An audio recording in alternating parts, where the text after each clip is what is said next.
The countdown is on. The Kentucky Derby, just over a month away, goes without saying, a huge event each and every year. But this year, a little extra oomph. The Kentucky Derby 150, a century and a half of the Run for the Roses. To be there on that special day, you have to earn it. And today, horses all around the world, including in Dubai, have that chance. And that does include the 9 hopefuls we will see run live in South Florida. It's the Florida Derby from Gulfstream Park. A good showing today, and you punch your ticket to Churchill Downs on the first Saturday in May. It's a party in the sun with dreams of the Kentucky Bluegrass. It is the Curlin Florida Derby, presented by Hill & Dale at Alapa. So you need to earn points to get to the Kentucky Derby. To earn those points, you have to run well in some major prep races. Here are the races where 200 points are available today and next week. 100 to the winner. A first or second place finish in any one of these races pretty much guarantees a spot in the 20-horse field. We'll show you the highlights of the UAE Derby before we run the Florida Derby live within the hour.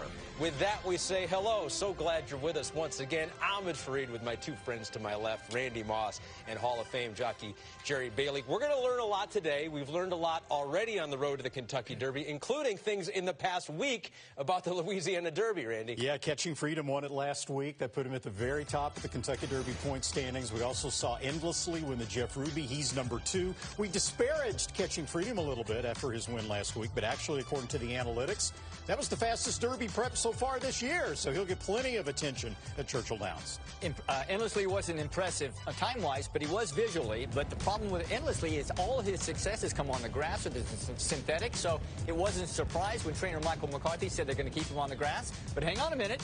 Now the plans, I think, have changed because they say the Derby is an option, so keep Endlessly on your Derby list. Okay. It's something to keep in mind when we look at the standings. Those horses have qualified, won't necessarily be in the starting gate on the first Saturday in May. We got the Florida Derby here. Historically, how important has this prep race been for the Kentucky Derby? Well, if you go back a century, and horse racing has a lot of tradition, it's had 26 Kentucky Derby winners, which tops the list. A more recent snapshot like this one since 2000, it's still on top of the list with 7 winners. So this is a good place to look. And we have all of our eyes on fierceness today in this race. Mainly because he's run faster than any other 3-year-old in the country, but you can't count on him. Yeah. Every other race, he seems to throw in the clunker. We'll get into that later, but he is the most talented colt in the field today if he comes with his A-game. All right, so those are some of the headlines in our featured live race here today, but we also have something to wet your whistle a little bit here just minutes from now. The Florida Derby still to come. We start with the Appleton Stakes, $150,000 race for 4-year-olds and up, a warm-up for our Florida Derby. The morning line favorite was Big Everest. You can see not the favorite right now. That is 2-1. Ice Chocolate is where we begin our discussion, Randy. And he is, you can say, overdue. He's had 11 career starts in stakes races, has yet to win a stakes yet, but he's had 3 seconds, 3 thirds, and 6 of those 11 races he's been beaten a length and a half or less. So he's usually right there. How about the 5 and Never Surprised, Jerry? Yeah, he's a very talented colt as well, but this is only his 3rd race in 2 years. He's been battling injuries. He seems to have recovered. He had his first race back off the bench on March the 2nd. He got beat a nose to his stablemate. He will be up close early, and he is going to be a player today with that race under his belt. Very consistent, has finished no worse than second in only once in his 11-race career. Anyone else we keeping our eye on? Yeah, that stablemate Jerry was talking about, the beat Never Surprised, is Quality G, who's also trained by Todd Pletcher, comes from off the pace, right? And there should be a lot of speed in here. Big Everest has speed. Never Surprised has speed. There are some others, and that would help Quality G if he gets a fast early pace. Pete Aiello with the call of the Appleton Stakes. They're in the gate. And they're off in the 72nd Appleton. It was a level beginning.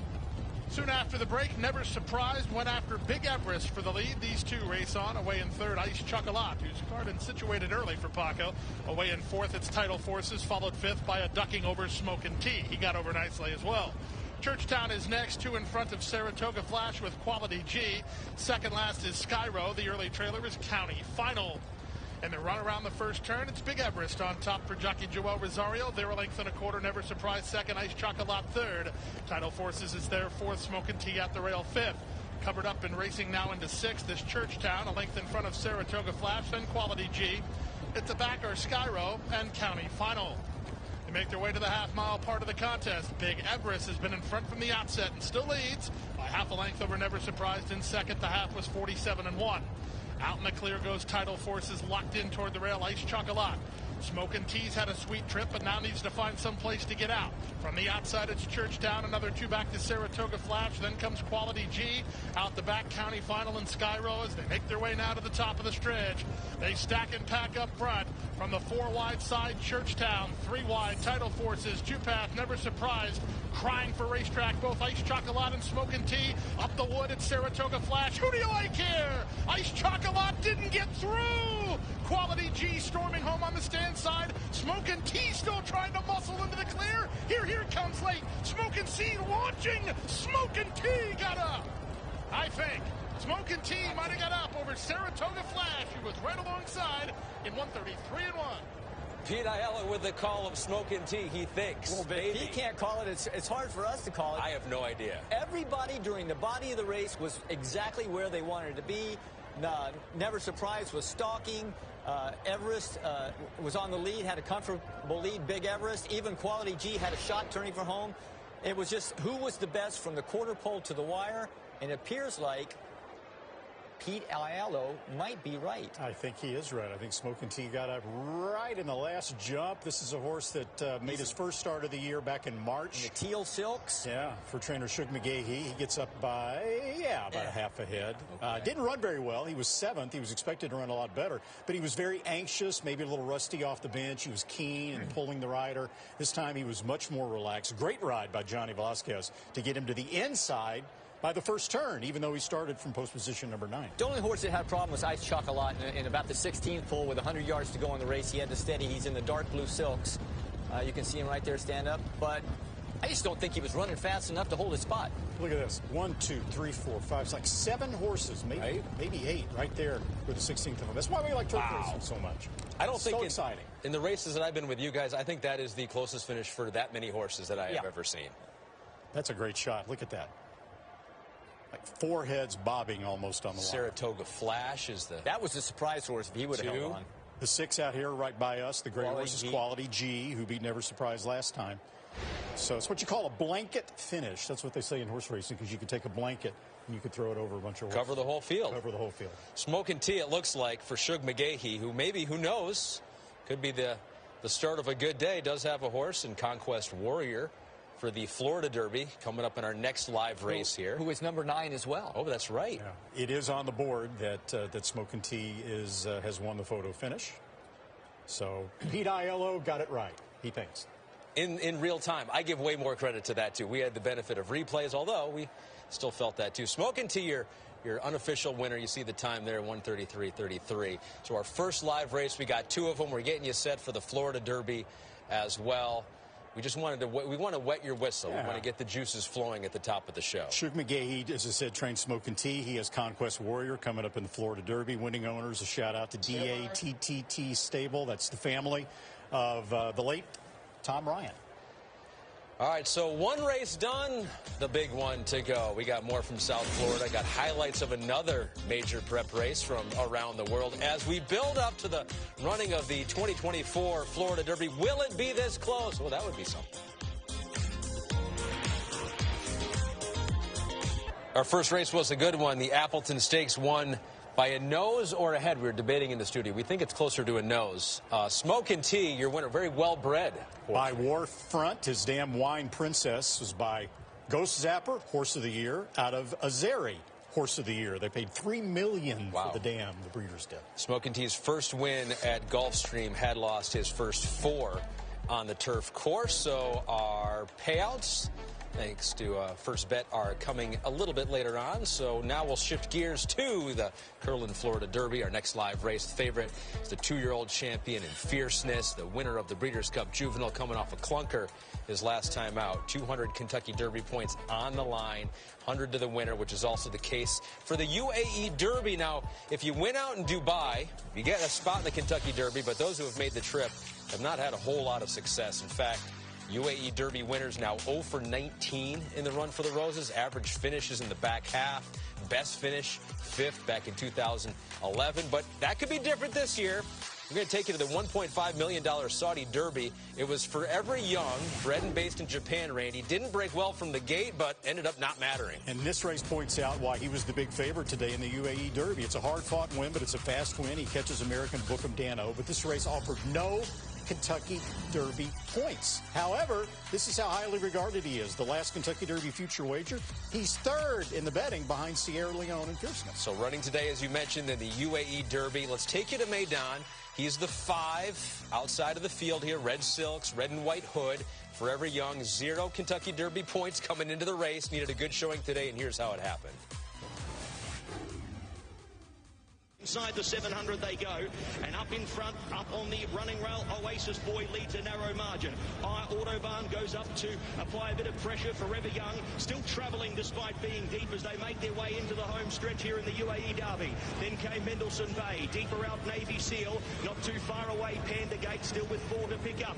As they get into the running here, Autobahn takes over. Forever Young on the one rein there, but balances up now, comes up to the outside of Autobahn, who has to be brave. It's Forever Young, though, for Japan, who comes up to the outside of Autobahn, goes past by a length. Forever Young drawing away here in the late stages, and it's another Japan domination in the UAE Derby. Autobahn very brave in second. Third across Panda Gate from Mendelssohn Bay. Then came Navy Seal, Rockport, Guns and Glory. Crossing over the line there with Ballon d'Or, and a long last dropping away Oasis Boy to cross over with George Tesoro. And the last one home, Henry Adams, who was pulled out of the contest. So there you see it. Forever Young did do it. 100 Kentucky Derby points to him. Those connections they've talked about, how much they want to get to Churchill Downs, the Kentucky Derby. They have that option now. And the question is, how, Jerry, competitive will Forever Young be? He's undefeated. Now Jerry's going to disparage him. Go ahead. No. Look, the race is actually even better than it looks. He was 4 wide on the first turn. He was 4 wide going into the far turn. He ended up 2 wide, turning for home. He learned a lot. He switched his running leads. He did everything correct, so he's maturing. Distance is no problem. There's a butt coming. But there's a butt. Everything's got a butt. Yeah. True. This is 2 races that are pretty hard on him. Anytime a horse goes wide, it's harder than if he's in the middle of the pack and doesn't have to go that wide. Always takes more out of him. The race in Saudi took a lot out of him because it was very close at the end. And he's got to travel. I don't even have to refer to the 0 for 19, but it's going to be harder on him than it will be for American horses. Yeah, this was another fast race. It's continued Japanese dominance in Dubai in this race. They won it last year with Derma Sotogake. He'll be among, he won't be the favorite, but he'll be among the top choices in the Kentucky. You like Derma Sotogake last year. Do you like Forever Young as much? No, not as much, but this was a pretty fast race. You let Jerry influence you is what happened there. The cold water was thrown on it. It was a big racing day in Meydan, of course. They got the $12 million Dubai World Cup there as well. Want to show you the stretch run, and what did we see in this one, Randy? This is Laurel River, owned by Judd Mott. Second richest race in the world, and look what he does. Wire to wire, former Bob Baffert trainee, now bought from the locals in Dubai. Won by 8.5. The second and third place finishers, defending champ Ushpa Tesoro was second. Third was Senor Buscador, the American that just won the $20 million Saudi Cup. What an amazing performance by Laurel River. You see that? The prize money going to the connections of the first place winners in Laurel River, just about $7 million. Our first race here, live on CNBC and Peacock, was not quite that expensive, $150,000, but your payouts, hope you did win. They've sorted out the finish. Smoking Tea, Saratoga Flash, 17-1, and then you had a 60-1. Title Forces picking up a piece of it as well. So that superfecta, I mean, we're approaching big money payout in there, $42,000 if you're able to figure that one out. So today's races, you can bet them with First Bet, the official app of Gulfstream Park in Santa Anita. Sign up at first.com/bet using the promo code BET10 to receive a $10 free bet plus a 100% match on your first deposit up to $150. Make a splash and rock the tank. You can watch CNBC's premiere episode of Shark Tank Wednesday night, 9 Eastern on CNBC. Now, one of the most prominent voices in the sport, a bit of a shark himself, Mike Rapoli, brings energy to the track each and every race day. Owner of Rapoli's Stable, won a Breeders' Cup with Vino Rosso, a classic with Vino Rosso. Still looking for his first Kentucky Derby win. Looked like he might be well on his way last year. The 2023 edition of the Florida Derby celebrated in the winner's circle with Forte, an overwhelming favorite. Lived up to the hype, getting up at the wire to defeat Mage. The win made Forte the morning line favorite for the Kentucky Derby until he was scratched by Kentucky Horse Racing Commission vets because of a foot bruise, a decision that Rapoli and trainer Todd Pletcher were not 100% behind at the time. Fast forward now to November, the Breeders' Cup Juvenile. Rapoli won that race for the second straight year, this time with fierceness, a dominant victory by more than 6 lengths, despite going off at odds of 16-1. But in the nature of this roller coaster ride that Rapoli has been on lately, last time out, fierceness was flat in the Holy Bull, finished third, despite going off at odds of 1-5. Rapoli's had some up and down luck in the past. 2011, Uncle Mo, the Derby favorite, scratched before the race. So now question we're asking coming into this race, what version of fierceness will we see today? You take a look at the first bet, Florida Derby 1-5. Rapoli's had some up and down luck in the past. 2011, Uncle Mo, the Derby favorite, scratched before the race. So now question we're asking coming into this race, what version of fierceness will we see today? You take a look at the first bet, Florida Derby odds, fierceness, your overwhelming favorite 6-5. Hades, the second choice 2-1. Conquest Warrior at 5-2. Moments ago, Brittany caught up with Mike Rapoli. Mike, no shortage of ups and downs for you in terms of the Kentucky Derby and talented 3-year-olds. How do you manage that roller coaster ride of emotions, especially coming into a day like today? I always say adversity builds greatness. So, losing is winning. So when you get those feelings of losing, you remember those feelings, and then when you win, it just makes it so much better. So, we've been in this position before, and we're excited about fierceness. And, if you get to the Derby, it means you won a lot of big races on the way to the Derby, so it's a lot of fun. Well, Fierceness looking to do that. I believe the headline in the Daily Racing Form said, how Fierceness performs is anyone's guess. You can give an honest assessment of your runners. What do you expect from him today? It is. I've never had a horse this talented that has run every other race this way. They talk about horses bouncing. This isn't the issue. Both races, you got to remember, he's still young. He was a 2-year-old with 3 races, and he's an early 3-year-old. He's been training great. I told Todd when we lost that I think we got such a good experience in the Holy Bull that it's going to serve a purpose for us going forward. So he's trained incredibly since, and we expect him to run a really, really big race. I've sound lots of confidence coming from Mike Rapoli. Best of luck. He's training great. Thank you. All right, so if it's true, like Mike says, losing is winning, he's undefeated. This horse is undefeated. But in actuality, he has lost twice. Why the unpredictability with this horse, you think, Jerry? Because when things do not go well at the starting gate, at the break of these races, he doesn't run nearly as well as if it does go well.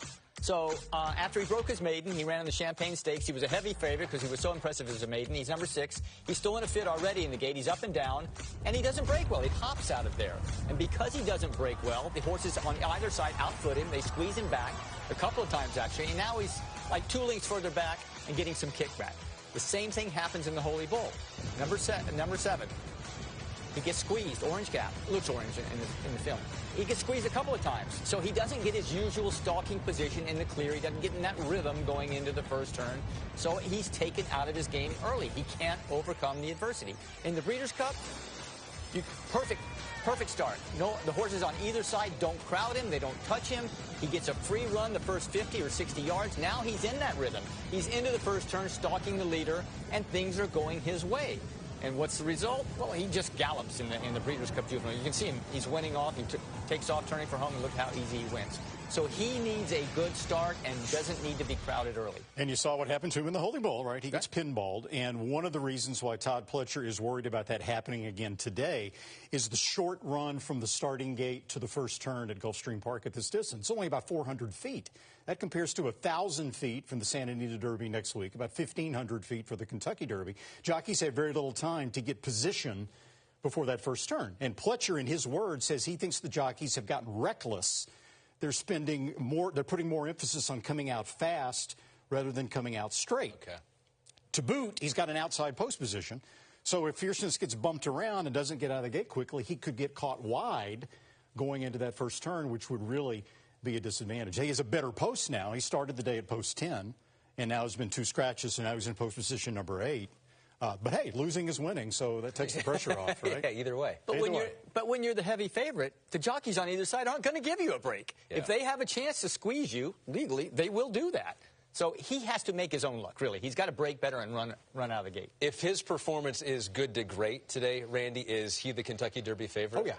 Yeah, if you took all the horses right now pointing for the Kentucky Derby and you say, okay, if they all run their best race, who wins? I think we would agree it's Fierceness. Yes, sir. Absolutely. So, yeah, if he shows that today, then even with the 20-horse field in the Kentucky Derby, I think he'll be the favorite. So what all these horses are trying to do here today is win the Florida Derby and then make it the double with the Kentucky Derby. And let's take you back to 2013 for that. This is exactly what happened with Orb, the winner on the sloppy Churchill Downs track that day. Hall of Fame trainer Shug McGahee won the Florida Derby, the Kentucky Derby once before. Orb won them both within about a month. And so the question now is can they pull off something similar this year? Today he has Conquest Warrior. Got high hopes for this 3-year-old. Bought for $1 million. He has won 2 of his 3 career starts. Orb was more accomplished, facing stiffer competition going into the Derby, Randy. Conquest Warrior, I guess the knock on him, hasn't faced those same tests, at least up to this point. Right. He's never been in a stakes race. Orb was much more accomplished, had a bunch of points already. Conquest Warrior comes into the race today with 0 Kentucky Derby points. So all of his Derby eggs, basically, so to speak, are in the Florida Derby basket. He was a $1 million purchase, you pointed out. And his March 1st allowance win at Gulfstream actually grades as highly as the Holy Bull. So he has plenty of talent. And it was that win, his maiden win, he got wiped out of the gate. He was last early. Watching the race, you don't think he has any chance to win. He circles the field and he comes and wins. Very impressive. That's what made a lot of people pick their head up with this horse. And then he comes back with a solid allowance race, going 2 turns, longer distance, and he was equally impressive, drawing off late. But now he gets the acid test. Yeah, comes from a little bit off the pace. And trainer Shug McGahee firmly believes that if he runs his race, that Conquest Warrior will definitely make his presence felt. And the race on paper does set up for him. There's a couple of horses in here. The first 2 favorites have speed. He comes from behind. So on paper, it looks like it'll set up right for him. All right, so those are 2 of the top competitors that we will see in the Florida Derby live here less than a half hour from now. Still to come, we're going to learn more stories from these connections for the 2024 Florida Derby. That's coming up next as the party. You know it's a party in South Florida, Gulfstream Park. They do it right each and every year. It's Derby Day at Gulfstream.